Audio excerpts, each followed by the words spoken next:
You're sitting across from someone who's complaining about something objectively minor, a delayed flight, a rude email, and you're nodding sympathetically, saying the right things. But inside, there's this vast, silent chasm.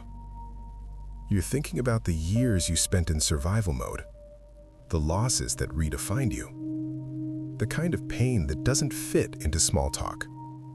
And you realize there are two worlds. The one where problems are temporary and fixable, and the one where you've learned that sometimes everything breaks at once, and no one's coming to save you. You live in the second world now. And most people will never understand what that does to a person. People see someone who's been through chronic hardship, and they make assumptions. They say, "You're so calm.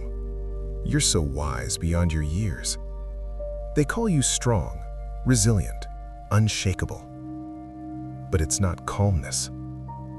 It's the quiet numbness that comes from your emotional circuit breakers flipping to protect you from overload. It's that your definition of catastrophe has been recalibrated. The crisis that would devastate someone else registers as a Tuesday for you, because you've already survived worse. This isn't resilience. It's survival adaptation that never got the signal to turn off. This isn't maturity. It's what happens when safety ends abruptly and repeatedly, and you have to grow up in ways that weren't meant to be rushed. Here's what actually happens in your nervous system. Your brain's threat detection system becomes exquisitely sensitive. Not because you're paranoid, but because your environment taught you that danger is real, that people leave, that you need to see problems coming before they devastate you again. So, you develop hypervigilance that never fully turns off. You walk into a room and you're reading the emotional temperature, the slight tension in someone's shoulders, the shift in tone everyone else missed. You're scanning for threat the way someone else scans for a place to sit. A delayed text doesn't just mean someone's busy. It activates the part of you that learned that silence precedes abandonment. Good news doesn't bring uncomplicated joy. It brings the waiting, the bracing. This isn't pessimism. This is pattern recognition that was beaten into you by experience. You didn't choose to develop these skills. They were required. And here's what nobody tells you. These adaptations are brilliant. Your nervous system did exactly what it was supposed to do. It kept you alive. But brilliant adaptations in crisis become exhausting baselines in safety. This changes how you connect with people. You might care deeply about others while keeping them at a carefully managed distance. So you love people, but you love them from behind glass, close enough to care, far enough to survive their leaving. You exist in constant paradox. You're tough but tender, guarded but generous. You appear strong to everyone around you, but inside you feel fragmented. You feel both older and more lost than your years. Older because you've carried too much. Lost because you're grieving versions of yourself that never got to exist. The one who trusted easily. The one who laughed without scanning the room first.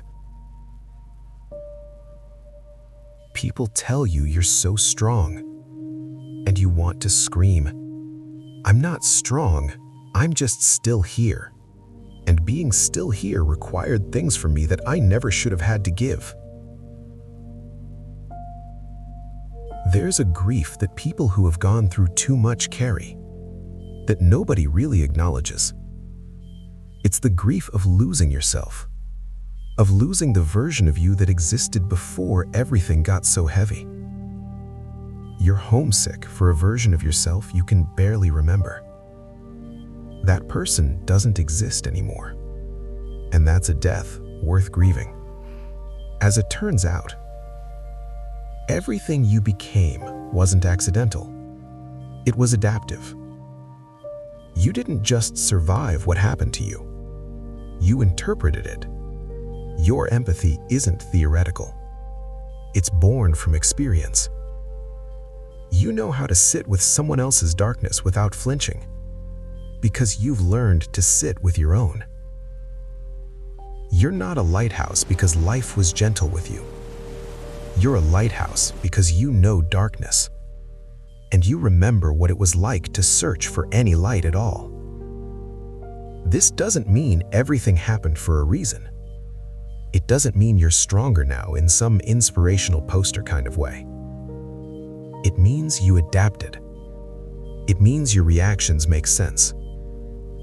It means nothing about you is broken. If you're someone who has been through too much, here's what I want you to know.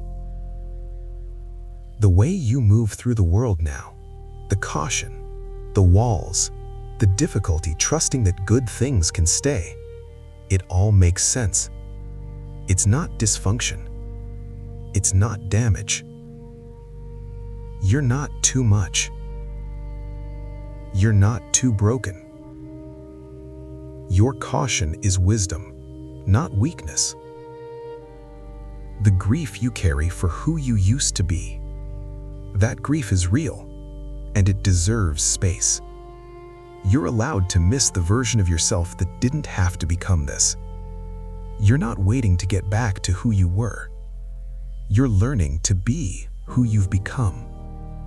And that person, complicated, guarded, deeply feeling, impossibly strong in ways they never wanted to be, that person makes sense.